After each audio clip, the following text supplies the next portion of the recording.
نسلط اليوم على جانب من الياسمينة حي الفل، أو ما يسمى بحي الليل.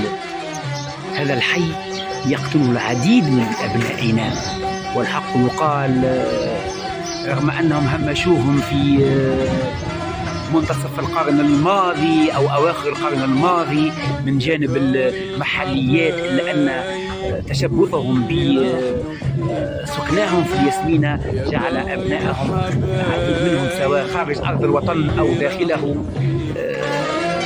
يحبذون المكوث في هذا المكان حي الليل أو حي الفل الذي فيه عديد الأحبة، خاصة أولادنا وبناتنا سواء كذلك داخل أو خارج أرض الوطن. هو كباقي الأحياء الشعبية يشكو من بعض النقائص، خاصة من قنوات الري نعبر عنها بالزيجوات.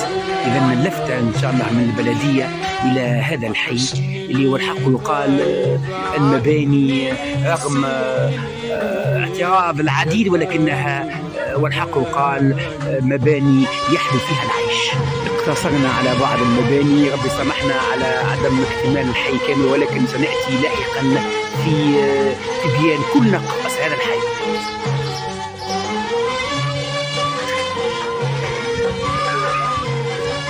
إذا كانت هي زيارة إلى حي